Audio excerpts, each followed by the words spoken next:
El 10 TV, Televisión Salteña.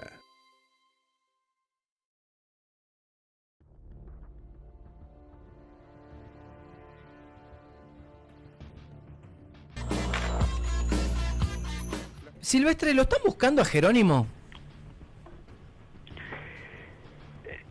A Jerónimo. A ver, ¿cuál es Jerónimo? No recuerdo en este momento. El concejal narco, prófugo. Sí, bueno, eso lo está trabajando Policía Federal. Nosotros tenemos a través de la Unidad Nacional Criminal registrado el pedido de captura. Se recomienda, o sea, se lo está buscando no solamente acá en Salta, sino también en todo el país. Buscando no solamente acá en Salta, sino también en todo el país.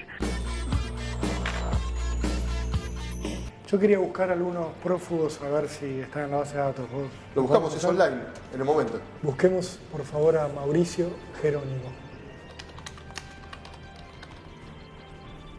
Nada. ¿No aparece en la base de prófugos? No. Mauricio Jerónimo es un narcoconcejal de Salvador Massa, que está prófugo desde el año pasado en Salta. Yo puedo asegurar de que no está en la base de reincidencia. Espero que pronto pueda tener las garantías, presentarme y aclarar esta situación. Pero si Mauricio Jerónimo se presenta mañana en el Registro Nacional de Reincidencia y pide un certificado de antecedentes, ¿qué ocurre?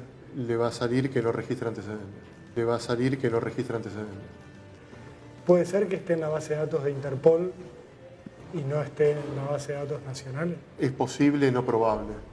Mauricio Jerónimo está en Interpol, está en la base de datos de Interpol, pero acá no aparece. O sea que lo buscan en el extranjero, pero acá puede llegar a eludir los controles. Tranquilamente. O sea que si lo detiene a Mauricio Jerónimo el día de mañana la policía de una provincia que no sea la de Salta y consulta esta base de datos, no se va a enterar de que tiene... Va a seguir caminando. Va a seguir caminando. Lo está buscando no solamente acá en Salta, sino también en todo el país. ¿Y esto por qué ocurre?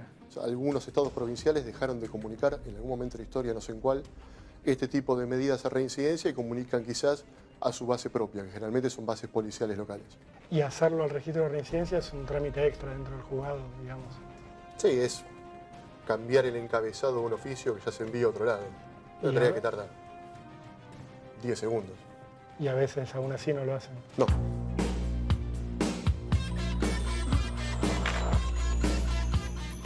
¿Quién es Mauricio Jerónimo? Te preguntaban, y le vamos a contar un poco la historia de este personaje. Vamos a hablar de alguien que tiene vinculaciones, o las tuvo hasta hace poco tiempo, con la política y el crimen organizado.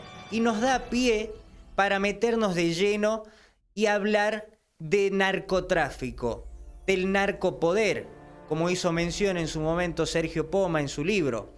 Porque estas estructuras no están fuera de nuestra provincia, sino que muchas han operado y tenemos varias historias para contar, como por ejemplo el Clan Castedo o el cártel de Manudo Guzmán, que cayó en una balacera en el límite geográfico con la provincia de Santiago del Estero hace menos de un mes. Y para hablar de esto, justamente, no hay palabra más autorizada que la del fiscal federal, Carlos Amad, quien hace mención a qué es el narcotráfico y por dónde se mueven, básicamente, estas estructuras mafiosas. Sí, totalmente. El narcotráfico trae acompañado un montón de delitos. De entrada, digamos, tenemos funcionarios policiales, funcionarios de la Gendarmería, de la Policía Federal, Prefectura, que se corrompen. No todos, porque hay muchos que se corrompen y hay muchos que no. Los corruptos son los menos. Tenemos políticos, bueno, el caso de Aparicio. Claro. Bueno, el abanderado, digamos, que él Diputado sí, provincial en su momento. Sí, sí, él el dueño del norte. De ahí viene el Clan Castedo. Es decir, claro, esta gente se sirvió de la cosa pública para hacer lo que hicieron. Y obviamente traen robos, porque se roban vehículos para transportar droga, camiones. O sea, la industria esa industria mala vida, digamos, la industria de la mafia, de la droga, trae otro tipo de problema. Bueno, ahí está Rosario. Hasta ahí la palabra de un fiscal que, por supuesto, está bastante autorizada con su experiencia y en los últimos casos que ha seguido. Y en Salta no es una cuestión menor cuando tenemos que hablar de estos personajes vinculados a la política. ¿Quién es Mauricio Jerónimo? Vamos a comentarte un poquitito de quién se trata. Antes de haber sido concejal de Salvador Massa, Jerónimo vendía celulares, tenía tiendas de celulares y también participó en olimpiadas de matemáticas, lo cual daba la pauta de que tenía un excelente cerebro, que fue utilizado obviamente para delinquir. Llegó a la política en una lista que apoyó la fórmula del gobernador de Salta, Juan Manuel Urtubey, a través del sello partidario Frente Grande. Se jactaba de militancia en el partido con identidad peronista y que ni bien llegó a ese lugar, 2 meses después fue acusado por sus pares de estar vinculados en organizaciones que traficaban droga. Él se negó, era ya por el 2015-16, y finalmente se termina fugando, para luego ser detenido en el año 2019. Vinculaciones con empresarios bolivianos, quienes le proveían la droga y él las hacía trabajar en la provincia de Salta y por supuesto la distribuía a otros sectores de nuestro territorio nacional. Estábamos hablando de alguien que manipulaba cargas por arriba de los 200 kilos y que hoy vuelve a ser noticia porque lo condenaron hace poco a 6 años de prisión por liderar organizaciones delictivas dentro de la cárcel, detenido en la provincia de Chaco. Desde allí operaba y digitaba las transacciones que, por ejemplo, hacía su hermano. Esto daba la pauta de que seguía operando con total normalidad los narcotraficantes de Salvador Massa. Un tema para pensar y un tema para empezar a accionar directamente. Porque si bien antes hablábamos de delitos vinculados al narcotráfico y sicariato en la frontera, hoy tenemos que lamentar y contar que esta situación ya llegó inclusive hasta Salta capital. ¿Qué estamos esperando para combatir al narcopoder? Bienvenidos. Esto es A Fondo.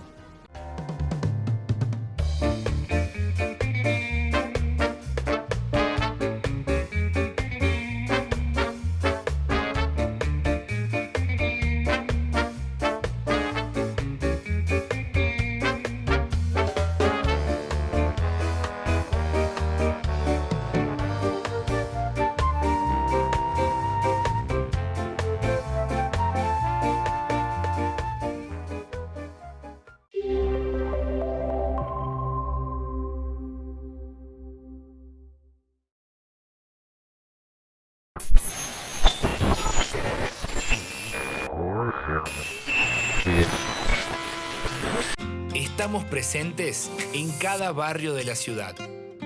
Llegamos al 100% de la capital con el servicio de recolección diferenciada. Estamos instalando luminarias LED en 60 barrios. Realizamos infraestructura de seguridad vial en 60 barrios.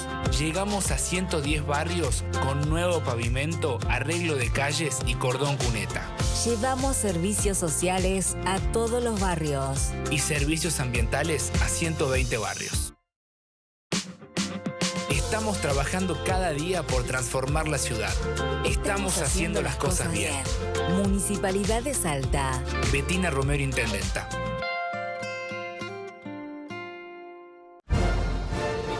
Biela, invierta bien, invierta en Biela. Biela, su mejor elección. Biela, invierta bien.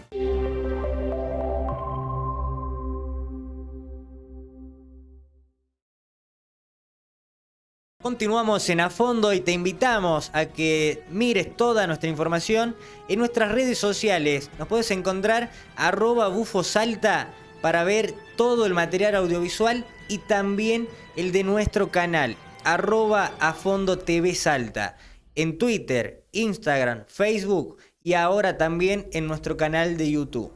Nos metemos directamente con un informe que tiene preparado nuestro licenciado Emiliano Frascaroli. Y el fenómeno, ¿es Milei o somos nosotros? Dale. Hoy vamos a hablar del llamado fenómeno Milei. Un fenómeno que ha sido construido en parte por los medios de comunicación y en parte también por la irrupción que ha tenido este diputado nacional en la escena política a nivel nacional. Pero para entender un poco la cuestión hay que remontarnos primero al contexto internacional. ¿Por qué? Porque la pandemia primero y la guerra en el este de Europa después han generado una crisis económica que fueron el caldo de cultivo para el resurgimiento de estos movimientos políticos de extrema derecha. En Francia, por ejemplo, Marine Le Pen le pisó los talones en las últimas elecciones al presidente Emmanuel Macron. En Italia se impuso Giorgia Meloni, en Suecia los demócratas avanzaron y en España el partido derechista de Vox está avanzando fuertemente. Lo que tienen en común estos movimientos ultraderechistas de Europa es que promovieron un discurso nacionalista anti-Unión Europea, promovieron el cierre de las fronteras con un discurso anti-inmigración e instalaron también una agenda contra los grupos de presión gay o colectivos de la diversidad sexual. Dicho crecimiento de las derechas en el viejo continente no escapa tampoco al buen papel que han tenido en las urnas Antonio Kast en las elecciones de Chile o Jair Bolsonaro en el Brasil. Ahora nos centremos en el programa económico de Milei y particularmente a la propuesta de dolarizar la economía. Lo explica el economista de la UBA, Juan Enrique, de la siguiente manera. Es vergonzoso eso. El peso es como la bandera, como el escudo, como la escarapela. El peso es la patria, soberanía. Y yo creo que cuando sale un salame como ese, hablar de dolarización, deberíamos denostarlo, no pensar que vamos a ganar en dólares, porque eso no existe. Es como el helado de pollo. Primero, que es inconstitucional. Segundo, que se queda con la ganancia del señoraje. Tercero, que hay una tesis de Rafael Correa, justamente el presidente ecuatoriano, donde están sufriendo la dolarización con todos los problemas que están teniendo en términos políticos, que hay una tesis que habla de áreas monetarias óptimas. Estaría bueno si vos te podés ir a laburar a Estados Unidos, pero si a vos te va mal no te podés ir a laburar a Estados Unidos. En cambio, uno que vive en Texas puede ir a Florida. En cambio, sin movilidad laboral, no existe eso tampoco. Bueno, no cumple ninguna situación técnica, legal ni de soberanía. Y después los dólares no están para reemplazarlos. Si vos tenés que reemplazar toda la moneda que es el 30 puntos del PBI, la cotización sería de 20.000 pesos por dólar. Si vos ganas 60.000, ganarías $3. Si vos reemplazás solamente el dinero transaccional, sería 10.000 pesos la cotización. Y ahí no alcanzaría tampoco. Y al resto de monedas le tenés que dar un Bonex, el Bonex 89, para citar el ejemplo de Alfonsín. Y si vos reemplazás nada más que billetes sin monedas, la cotización sería de 4.000. No existe, es como el helado de pollo. Si existiera tampoco te va a gustar. Es vergonzoso que todos los argentinos deberíamos defender el peso, y a un desquiciado como este que se le ocurre semejante barbaridad, luego de haber pasado la convertibilidad del 2001, que es algo que está muy cerca, deberíamos incluso hacerle una causa penal y meterlo en cana al delincuente ese. Pero a esta explicación del economista de la UBA también la podemos ampliar con una mirada salteña, particularmente con la de Juan Pablo López, el titular del Consejo Profesional de Ciencias Económicas, que consultado al respecto nos decía lo siguiente. Bueno, sí, si es por un tema de posibilidad o no, me parece que sí se puede hacer una dolarización. El tema es el costo social que vamos a tener, ¿no? Porque lamentablemente estamos inmersos en una sociedad, el Banco Central tiene muy pocos dólares y hay mucho circulante, entonces, y bueno, nosotros sabemos el retraso que tiene ya el dólar en su cotización actual. Seguramente si es que se quiere dolarizar, ese dólar se va a ir por las nubes, y más teniendo en cuenta, según los cálculos que se vienen haciendo, que de acuerdo si la dolarización va a ser por el circulante que existe en la calle, se calcula que va a ser aproximadamente entre 5.000 y 6.000 pesos, y si estamos hablando de la plata que hay en los bancos, los depósitos a vista, estamos hablando de 6.000, 7.000 pesos por cada dólar que se va a tener que canjear. Entonces vemos que por lo menos los especialistas en el tema, los licenciados en economía, licenciados en administración, están analizando este tema a nivel nacional ven que el costo social va a ser muy alto, lamentablemente. Por lo que estuvo diciendo, obviamente, el que está planteando esta situación, que es Milei, él plantea una libertad en cuanto a la moneda con la que se va a trabajar o se va a transaccionar en Argentina. Yo entiendo que no es lo mismo porque esto fue impuesto, sino que esto va a ser más flotante. La dolarización en su momento, en la década del 90, era un peso, un dólar, de alguna manera es impuesto, y en cambio esto todavía no entiendo yo bien cuál va a ser el mecanismo que le está planteando, pero si es de acuerdo a lo que venimos escuchando, vendría a ser un mecanismo flotante en cuanto a la cantidad de dólares respecto de los pesos que se van a ir canjeando. Bueno, eso estaríamos haciendo lamentablemente futurología, ¿no? Porque no sabría muy bien decirte cómo es el mecanismo de la dolarización y por lo tanto a qué tipo de cambio o cuál sería el costo del dólar respecto de los pesos. Pero lo que sí vemos es que va a haber una disminución muy drástica de los sueldos en cuanto a la cotización en dólares. Por lo que te decía, al haber muy poca cantidad de dólares, se va a revalorizar el dólar respecto de los pesos, dependiendo de cuál sea la dolarización que se vaya a hacer respecto de lo que está circulante en calle, de pesos circulantes en calle, o respecto de la totalidad de los pesos, incluidos los depósitos a vista. Seguramente los sueldos se van a ver muy deprimidos respecto a esa posibilidad, ¿no? Hay que tener en cuenta que muchos países, fundamentalmente el grupo de los BRICS, están empezando a salir respecto de las transacciones de dólares, y lo están haciendo en yuanes y en otras monedas, justamente porque ven que el dólar ya dejó de ser la reserva de valor que era hasta hace unos años, ¿no? El dólar, mejor dicho, es el país emisor, Estados Unidos, ya está con una deuda muy alta. Estamos hablando de trillones de dólares, y eso obviamente se está viendo muy mal a nivel internacional, lo que provoca esa desconfianza respecto del dólar. Con la dolarización se acaba la inflación, y bueno, eso también me parece futurología, porque habría que ver el día de mañana, una vez que esté dolarizada la economía, cómo van a ir desarrollándose, cuál va a ser el esquema de evolución de los precios, si va a estar atado o no, como les decía, algún esquema en particular respecto de algún tipo de control de precios y demás. La verdad que en estas condiciones yo no estaría, con este avance, con este nivel de información que estamos teniendo, que es poco respecto de cómo sería la dolarización, no estaría en condiciones de decirte si va a haber o no una inflación interna. La verdad que por lo que estamos viendo, en principio no, pero bueno, no estaría yo por lo menos en condiciones de plantearlo. Nos enfoquemos en dos aspectos centrales de lo que es la plataforma de Milei. Primero, su armado político, y segundo, la propuesta económica de dolarizar. Por un lado, el discurso anticasta política que tanto ha criticado y que le permitió llegar al Congreso se desdibuja una vez que llega el proceso electoral. ¿Por qué? Porque en La Rioja el candidato libertario de Milei fue Martín Menem, sobrino del expresidente Carlos Saúl. En Tucumán hizo alianza con Ricardo Bussi, hijo del represor y exgobernador Eduardo Bussi, político desde los 90. En Salta, el anticasta se alió con Alfredo Olmedo, un empresario sojero que extiende sus tentáculos en la política salteña desde hace mucho tiempo. De acuerdo con los análisis de Enrique y de Juan Pablo López, como de tantos otros economistas y políticos a lo largo y ancho del país, la dolarización de la economía argentina es inviable, o bien, si se la aplica, va a ser perjudicial para la gran mayoría de la población. Visto así, entonces, el fenómeno Milei tal vez puede ser una construcción mediática política, o bien un espacio que ha sabido canalizar el descontento con la política económica que se atraviesa en el país. Lo cierto es que la discusión ya está en marcha, y a medida que avance el proceso electoral de cara a los comicios de agosto primero y de octubre después, vamos a poder escuchar las distintas campanas y los distintos programas económicos y políticos que proponen los principales candidatos a la presidencia. Hasta acá ha sido el informe a fondo, pero podés buscar más información en nuestra página web bufosalta.com. Interesante el panorama que plantea Emiliano, y bueno, a estar alertas a esta situación porque son elecciones nacionales y Salta también va a estar en esa escena política. A estar atentos.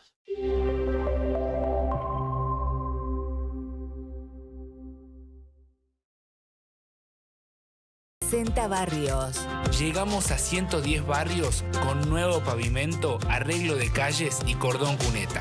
Llevamos servicios sociales a todos los barrios. Y servicios ambientales a 120 barrios. Estamos trabajando cada día por transformar la ciudad. Estamos haciendo las cosas bien. Municipalidad de Salta. Betina Romero, intendenta.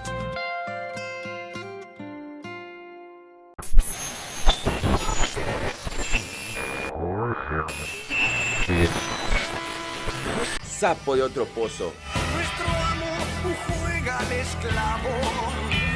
Economía, política, investigación y el análisis de los hechos.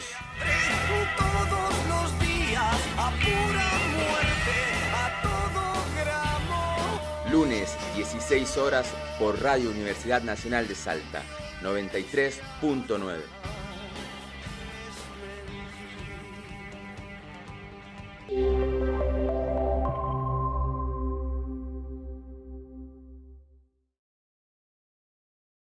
Tuvimos un fin de semana largo y hubo una razón particular, una fecha histórica para la construcción de nuestra nación. Y precisamente esto vamos a recordarles en el archivo. La fuerza de Argentina está caminando a mi lado, baby, no estoy solo. 25 de mayo, una fecha crucial en la historia argentina. Los guachos de la esquina son soldados caminando por arena y lodo. 1810. Conmemoramos el inicio de la Revolución de Mayo, un movimiento que marcó el camino hacia la independencia y la construcción de lo que hoy conocemos como país. Para entender el significado del 25 de mayo, es necesario conocer los antecedentes históricos. Argentina, como gran parte de América Latina, era colonia del Imperio Español en ese entonces.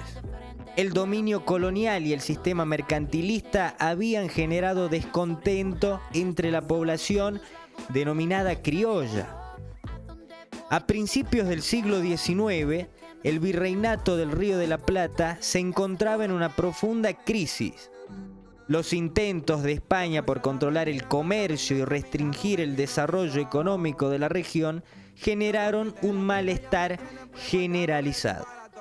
El 25 de mayo de 1810, un grupo de patriotas, liderados por la primera junta de gobierno, decidió tomar medidas para desplazar al virrey español y establecer un gobierno propio. Esta decisión fue el punto de partida de un proceso revolucionario y que duraría años en transformar la realidad política y social.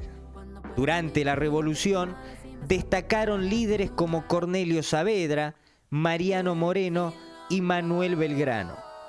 Cada uno de ellos desempeñó un papel fundamental en la lucha por la independencia y sentó las bases para la construcción de una nación libre y soberana.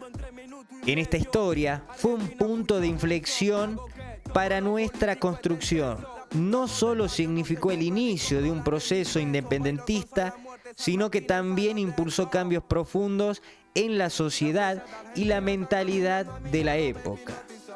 Sentó las bases principales para la declaración de la independencia en 1816. En conclusión, el 25 de mayo es una fecha que recordamos con orgullo y celebramos como un hito en nuestra historia. Hasta aquí un episodio más de A Fondo, un análisis periodístico de la realidad.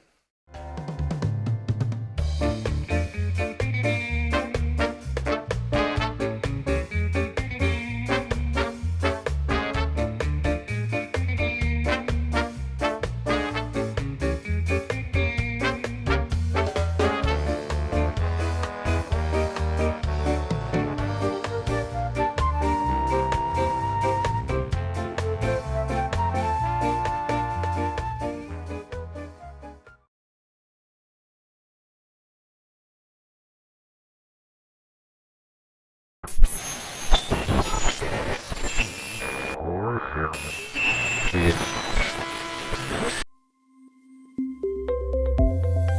10 TV, Televisión Salteña.